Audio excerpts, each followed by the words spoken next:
Hello and welcome to Sacred Democracy. I'm Maddi. Cheers. Thank you for joining me here in our office. And welcome to Carolina Allen. I'm so glad we get to see you this Thank you for time. inviting me. Yes, thank you. My pleasure, as always.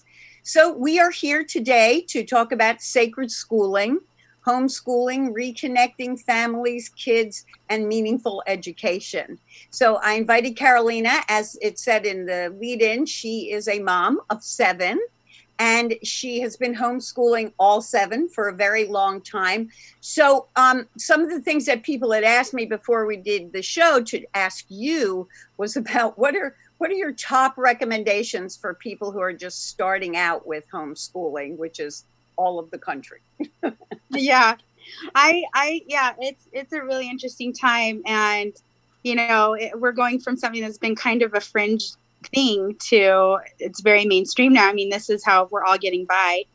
And so I think the very first thing I would do is reach out to a homeschool community near you, join a Facebook group, and just get connected with someone that has a little bit more experience. And just make that relationship, and that's kind of a lifeline to any homeschool mother and family, is to have support. So Oh yes, definitely.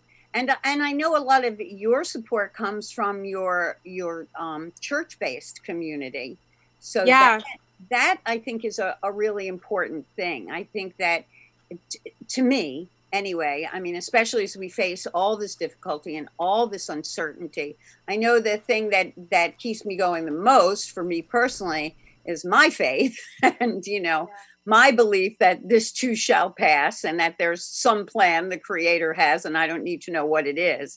But I do look around and I do see, at least the people that I know, people slowing down, people taking time, people spending time with their children that they didn't have time to spend before. Mhm. So, Yeah, it really is a silver lining, I think, with all of this, and it's beautiful to see. um yeah, the fact that that we've been living at this incredibly hectic, fast pace for so long, and just what we're missing out on, with each other, with relationships, with nature, with just living a simple life at home. It's really enriching to see, like, just joy that comes from that, yeah. and the other, we're having this opportunity now. It's really a silver lining, I think, in all of this. Oh, totally. I totally agree. And I think that, a lot of people talk about, oh, we have to make this great shift. We need a change in consciousness. And you and I have talked about before about this is an opportunity, I think, for people to get grounded with their moral compass, with their Right. morality, with their ethics, and also to share that with their children. My niece put up a beautiful post the other day of how the kids in the neighborhood, I think they're going out for walks separately because they're not letting the kids play together. So it looked like it was her daughter, my grandniece, and my grandnephew out. But all the kids wrote these very uplifting sayings on the sidewalk. Uh, Oh, Everybody in chalk. It was so beautiful. It's just wonderful things like be kind, help other people, pray for others. It was just a really lovely thing. And I think that we have time for that consciousness now because we're yeah, not so busy.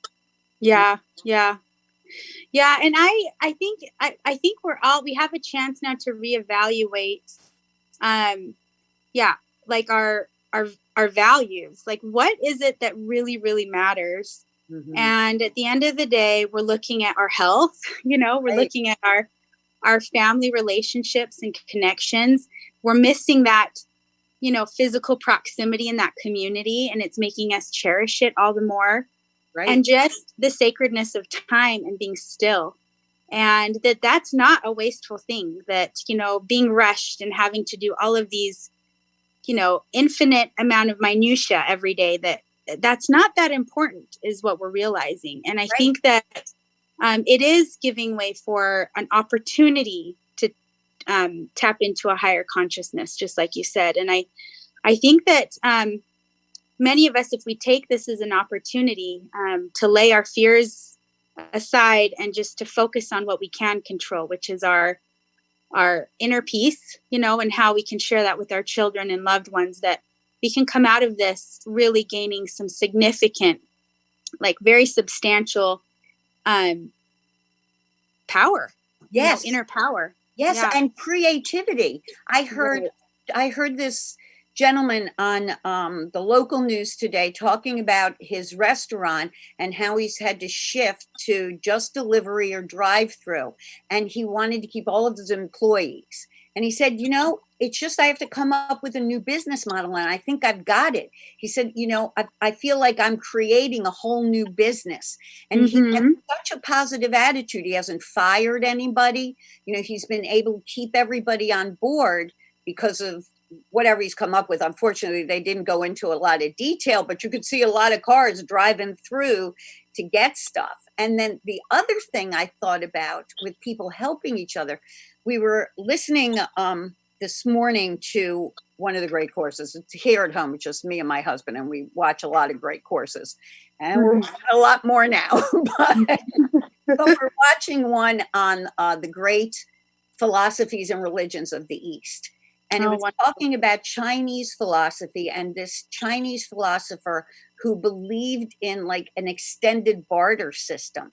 So he's got this whole huge economic plan. And I mean, we're talking about this is like, I don't know, what do they say, in the 1400s or something? But he's got a whole huge economic plan for how a culture can survive, a large culture can survive by trading goods and services, so that you don't have to worry about whether there's a profit margin. Like his big thing was that the only way that we'll be able to survive through difficult times, because it was during something called the Warring States era, where all the Chinese states were at war with each other. And he was saying that the only way we can survive through difficult times is that we have to take the profit margin out of it, and we have to say that we are here in service to each other, and we'll figure that out. But it's like this whole gigantic plan. It was very interesting, and I think that we're open right now to some very new. We have to be. I mean, the economy is in turmoil. We're going to have to be open to some new ideas. I mean, even in so far as we've got what was it, GM, or some of the car companies are now refitting so they can make ventilators. I mean, you don't know, GM's not doing well. Here they go. They're going to start making medical equipment that could bring them back. Who knows? So people really are thinking outside the box, I think. Absolutely. And I think that has to do with education too. Like, I'm really proud of all of these, however many thousands of teachers nationwide have had to just completely change their curriculum, move it online. They were totally able to do that, and they did it through their creativity.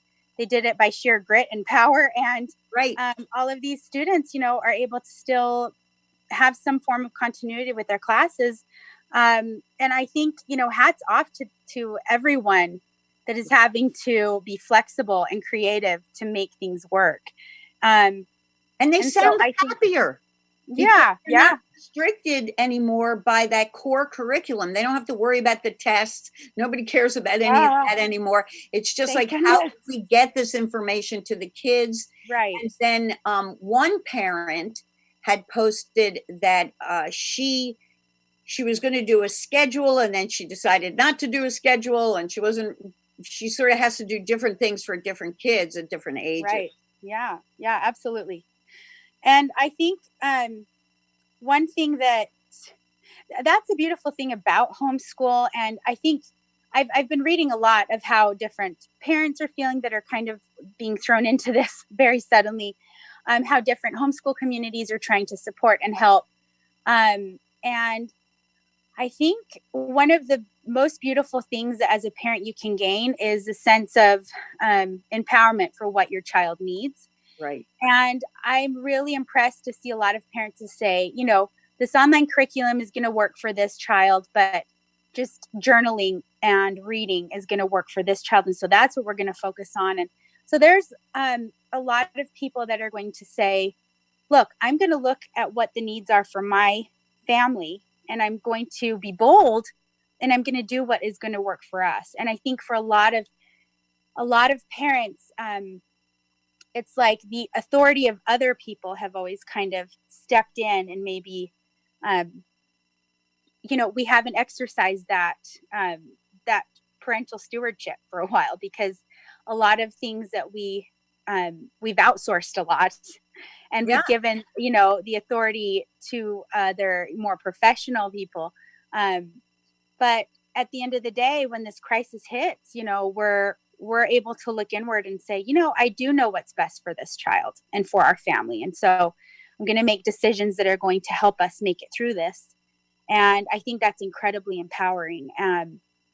And so, yeah, some people are sticking to a schedule, some people aren't. Some people are, doing things that are going to be healing the hearts of these children who are now, have a lot going on. I mean, they're hearing their parents talk about some very heavy things. Yeah. There's a lot of uncertainty. There's a lot of, anxiety that kids can be feeling, a lot of nervousness around things. So just keeping a sense of normalcy, um, and finding the joy in everyday living together as a family, I think, is something that needs to be our top priority. The academic aspect, I think, is, from my experience homeschooling, if we aren't getting along at home, the academics just isn't going to come. So that Yeah. has to be the primary focus, is that we get our bearings, with our relationship, and with home as being an environment where learning can happen. And then it tends to do that. So, um, anyway, it's a very interesting time. It really is.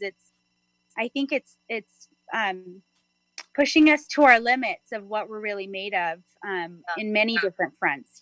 From this creativity of how can I continue making an income for my family, to how can I make the food stretch for whatever amount of time we're quarantined, to how are we going to keep little ones from killing each other, because they have so much time on their hands. So it's pushing everyone. Um, but there are a lot of incredible things that come from being pushed. So Yes, absolutely. And really, you've got a now 7-day education week. Nobody's right, going out in the evenings. I mean, fortunately, at least as far as I can see, parents with kids are definitely obeying the, you know, social distancing, not well, and of course, restaurants and bars are closed. At least here in New York, they are. And so people are really, when you really look at it, if you have a Tuesday and the kids just aren't there for learning, they want to do something else, or they want to play in the backyard, whatever it is, because it turned out to be a beautiful day, you have that option because yeah, Saturday and Sunday aren't that much different from Monday, Tuesday, Wednesday, Thursday, Friday. yeah, So, absolutely. And I found that, like, if you just I talk a lot about following your internal compass every day, and the even little decisions that you make.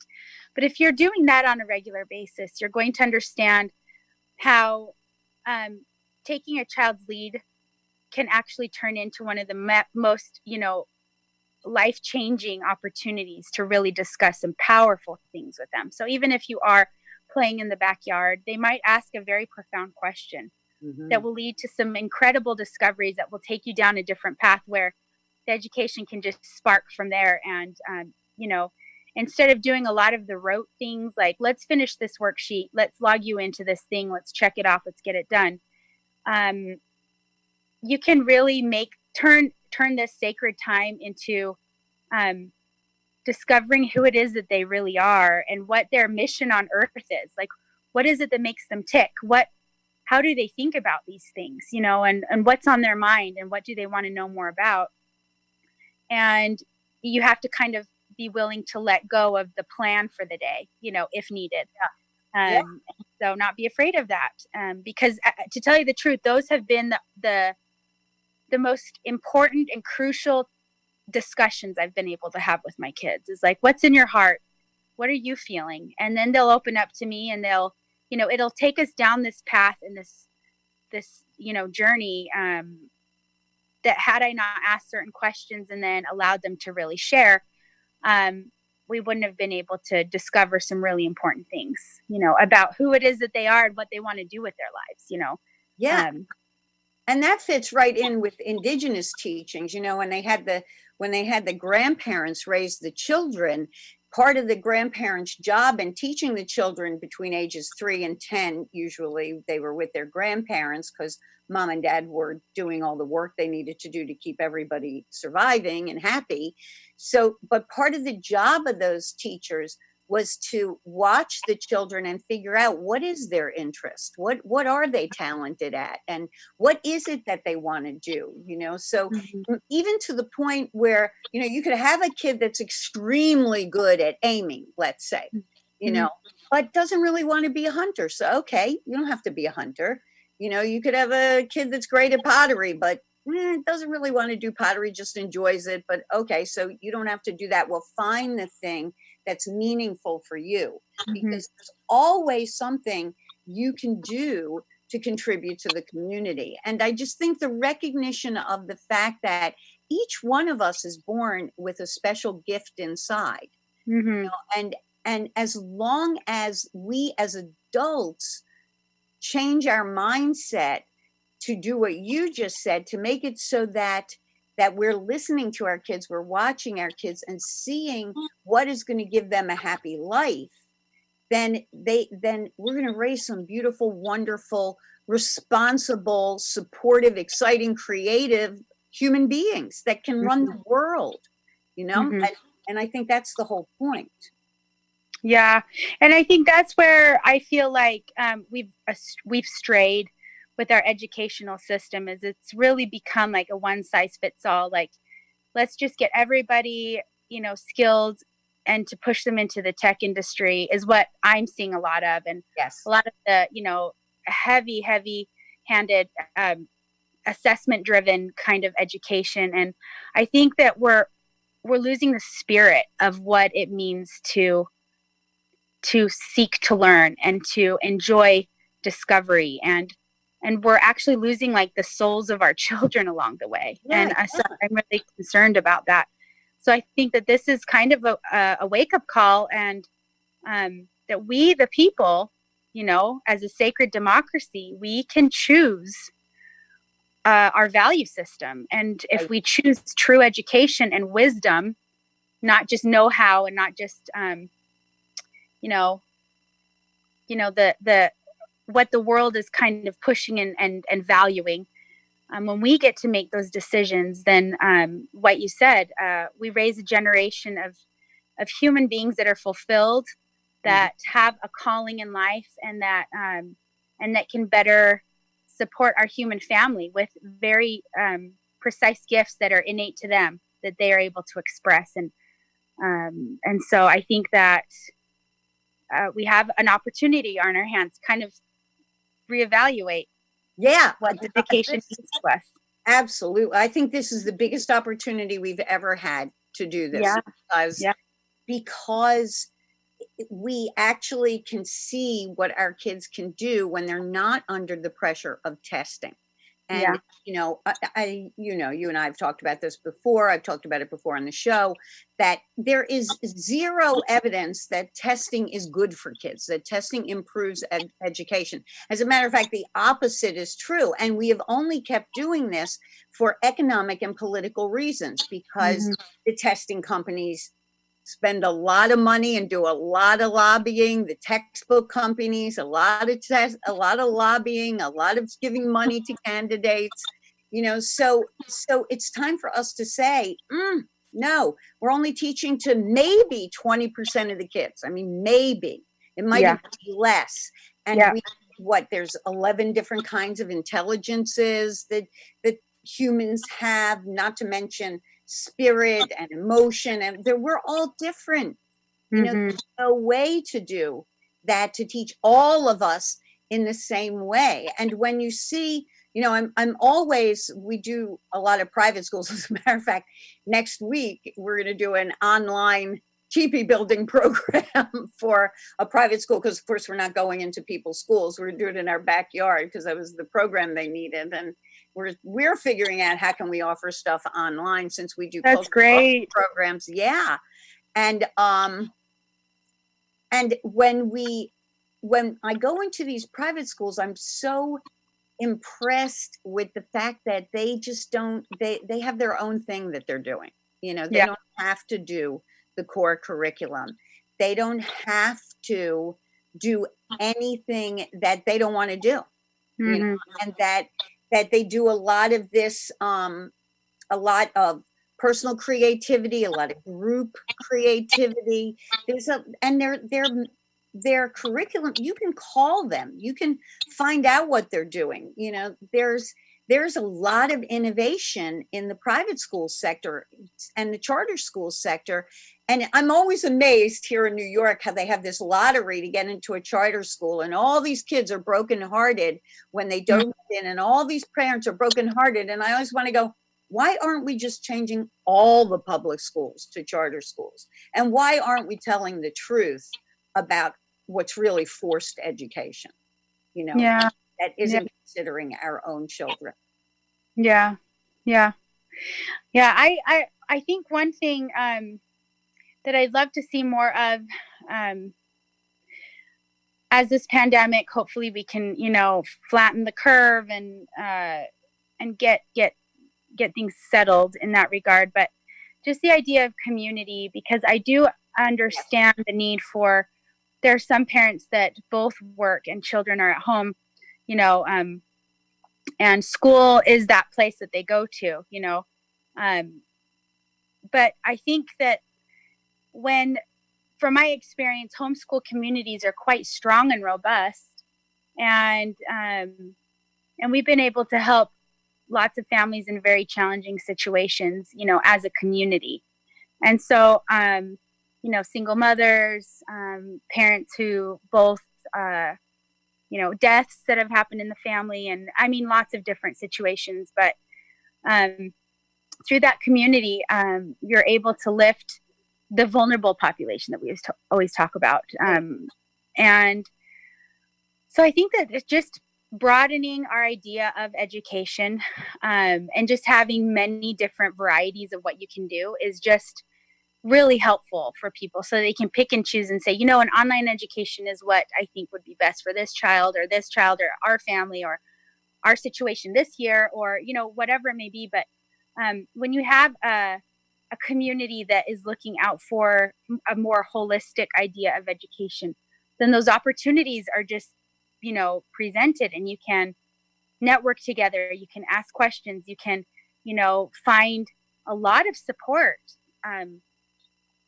that can really be helpful when for families that are more vulnerable and that may think they have very limited options.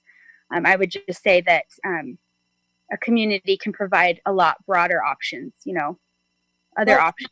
that is a really important point, because in my personal opinion, what we have lost over these last many years is that sense of community, is that sense that we are all in this together, Mm-hmm. that sense that we are all connected, that we can help each other, that we're not alone, that Yep. we're not isolated. And this idea of community is what's going to save us. I mean, we've gotten so far away from it. We've become very, until this pandemic, we certainly were very, very divided, Yeah. very concerned about who's going to get elected, who's going to this, the name calling, the everything else that was going on. And then we're hit with this. And now we find we really do have to work together. And hopefully we're rediscovering how wonderful it is to sit and talk and listen to somebody who disagrees with you. Yeah. The idea of compassion is the idea. It's not just compassion for people that agree with me. Real compassion, where you really find yourself showing compassion, is when you are listening and respecting and attempting to understand someone who disagrees with you. And Yeah. I Yeah. think that when we look around New York, what I find interesting, especially among young people, is this disregard for social distancing, this disregard for not partying. I mean, you can see it in Florida. We've had in New York, we've had to, as of 8 o'clock tonight, police are going to be patrolling all the parks. I mean, we could end up in a police state when had we been able to raise children who felt like they belonged to a community, and it's not everybody, obviously, but it's enough people. I mean, that one of the things that happens if you raise children with a community consciousness is then you don't have to worry about this stuff. And there's, we are so well positioned with technology now to at least stay in touch with our friends and family. Yes, we can't be together, but we can stay in touch. When they put up a shot this morning of Washington Square Park in New York City, and there were people right next to each other walking by, groups of people sitting down, all stuck together, no 6 feet, no social distancing, and there's a lack of consciousness of us being responsible for each other. Yeah.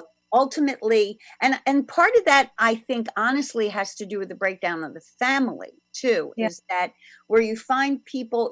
Family is the first place you learn about social behavior. You learn about being safe. You learn about being responsible to others. So it goes from the family out to the community, and from the community out to the state, out to the country, out to the world and the universe.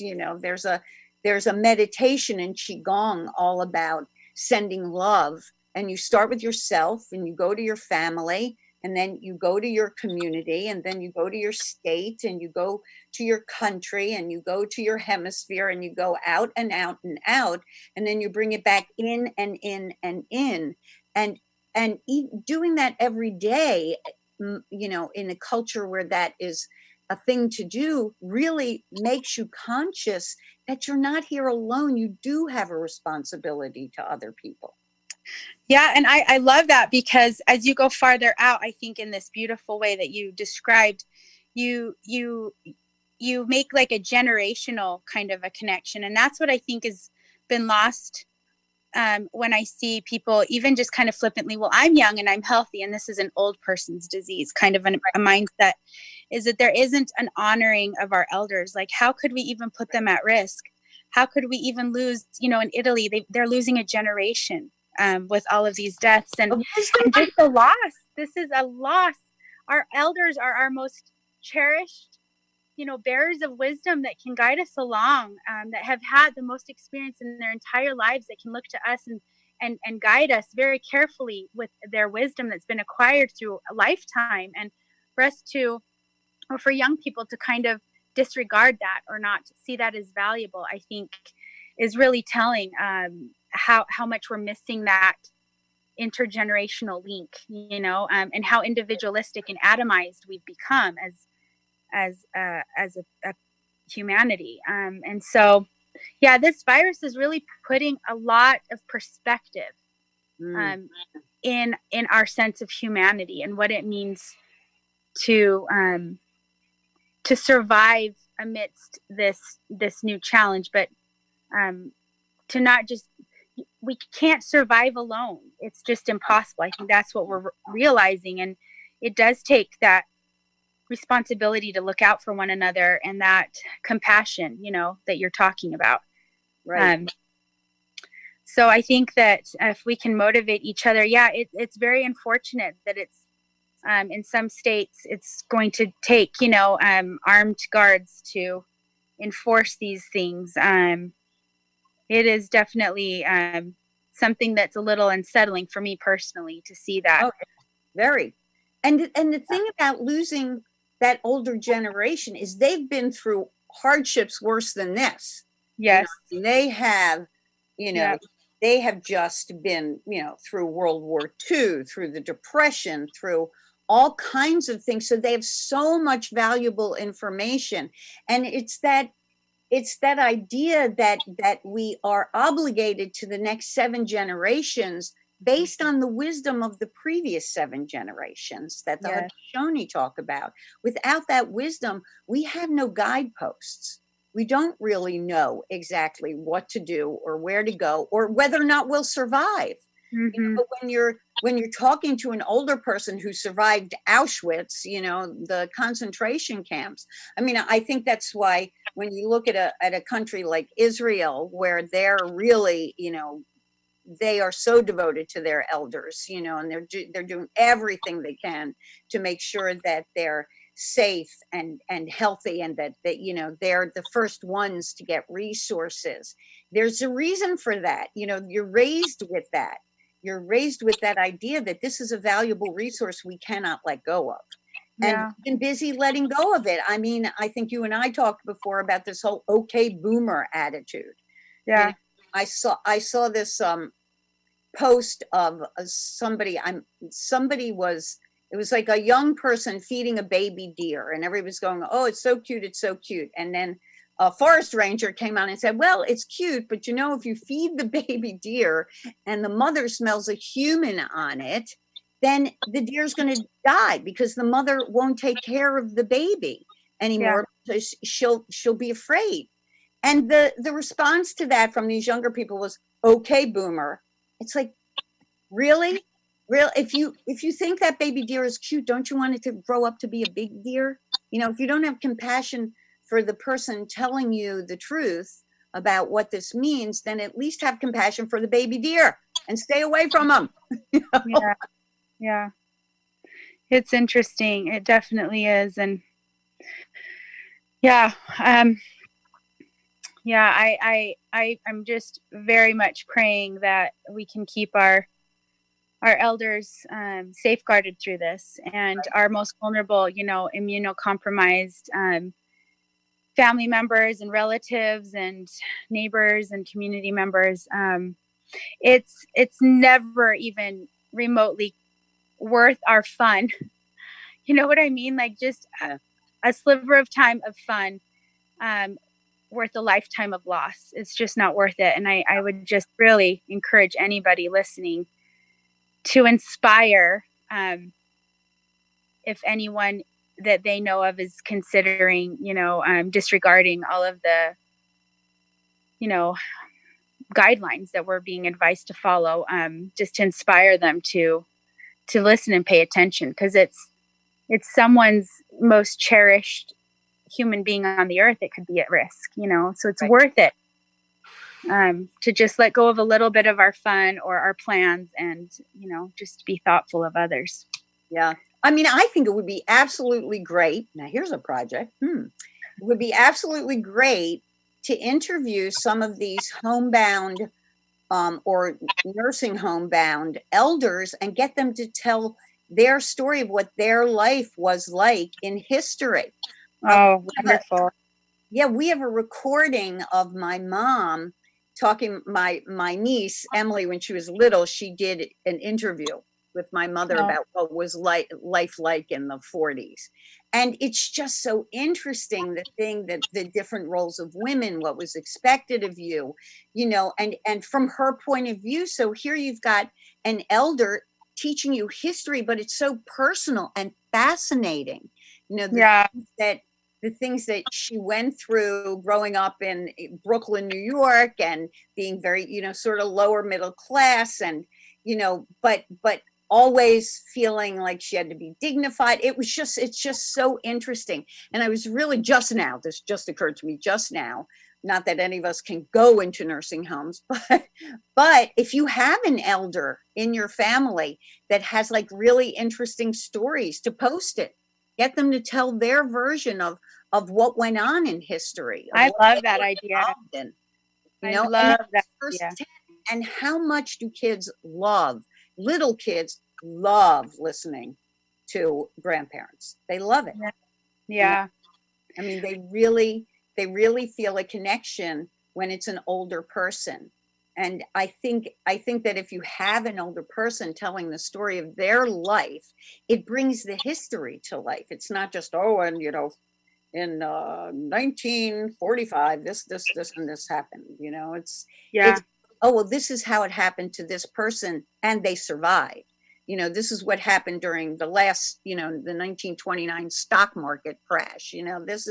It's just, that is a really great idea. I love it. I know. Yeah. We should talk totally about that yeah. off the air and figure out how we do that. And I also don't want to put down like millennials as a group. I don't want to stereotype because I know so many wonderful there's so many incredible people. Yes, absolutely. That are so dedicated to bringing things back together, that are working in art and music and helping kids and helping elders. There definitely is, we're sort of teetering with both consciousness. Yeah. Consciousnesses, that's hard to say. But I think that we're going to have to start leaning towards the one that includes everybody and the one that honors the wisdom keepers.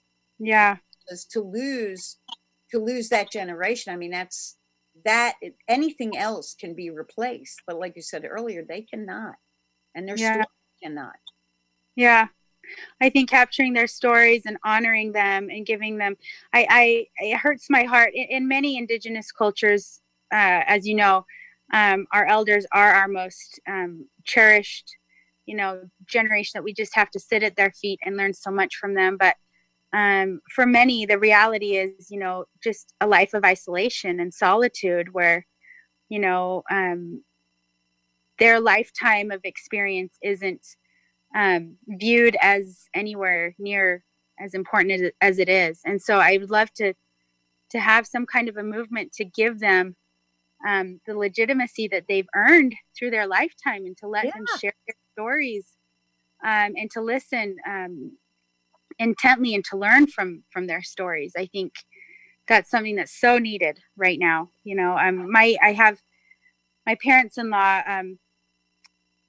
have since passed this last year, but my mother-in-law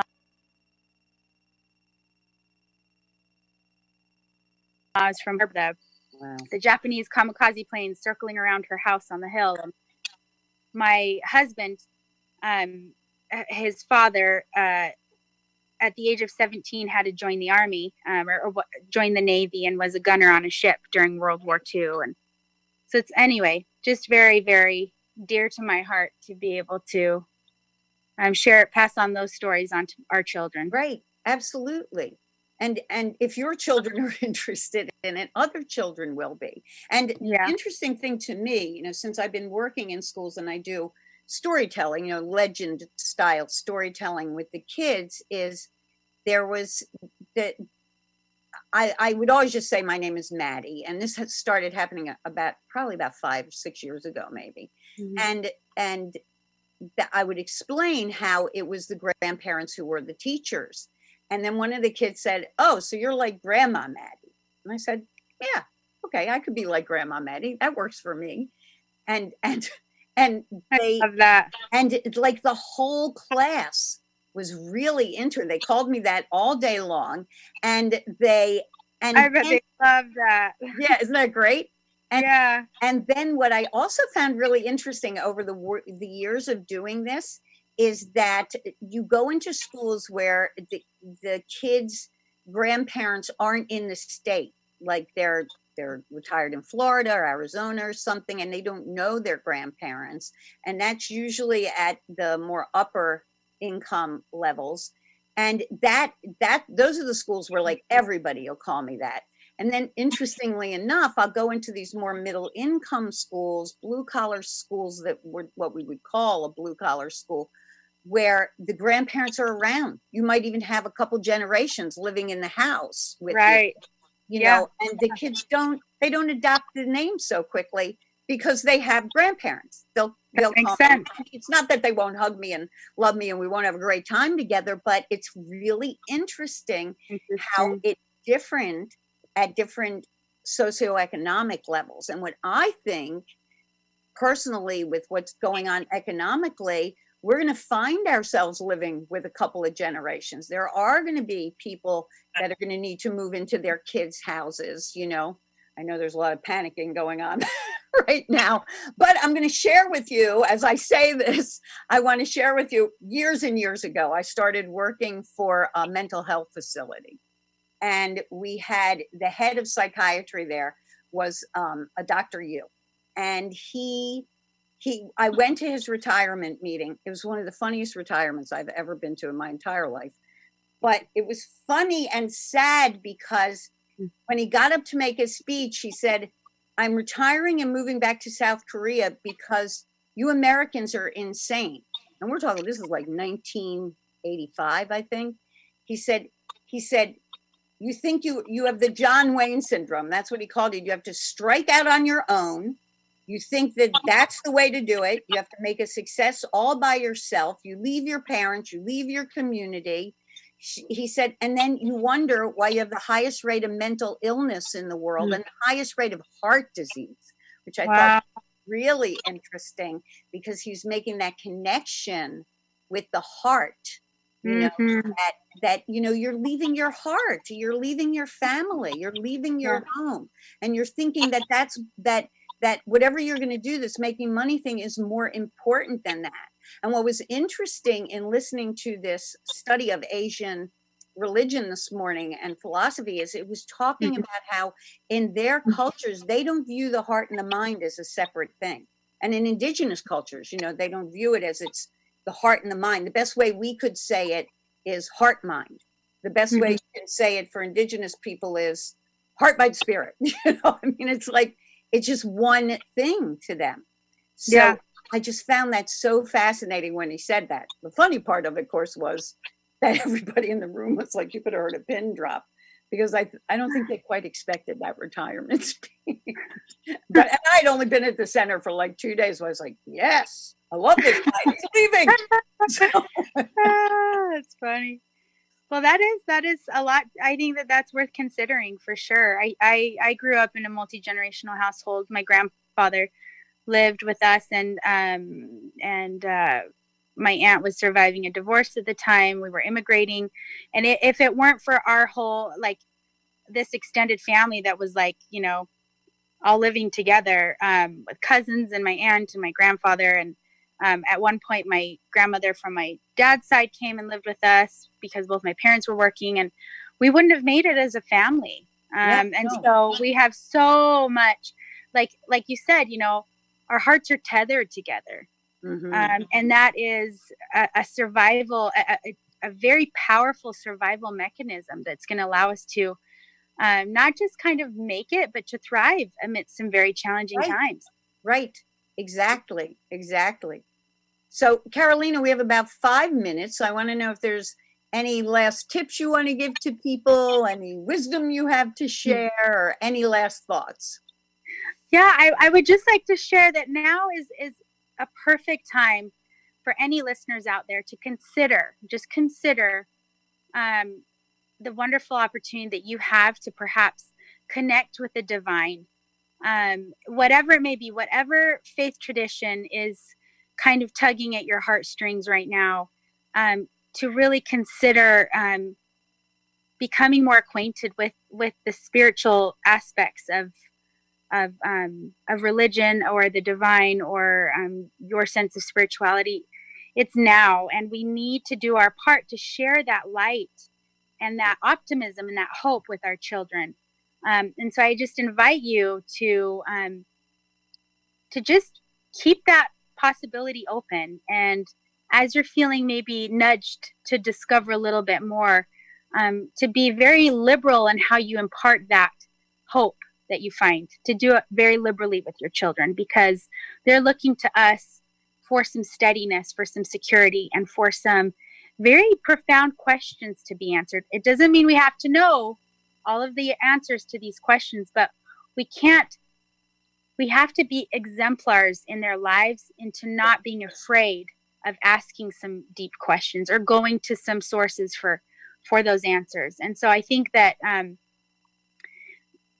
you know, at the very end of the day, I think this is a beautiful opportunity that we have set before us. If we take, if we take it as such, you know, it can either pull us apart from the things that are going to bring us tremendous and lasting joy, or it can make us feel more like we need to be in control of everything and know everything, and that's going to bring us so much frustration.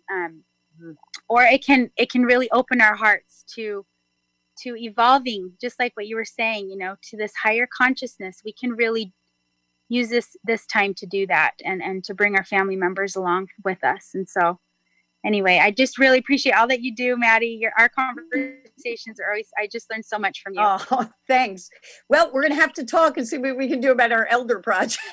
I love that idea. I know. I think it could be so much fun.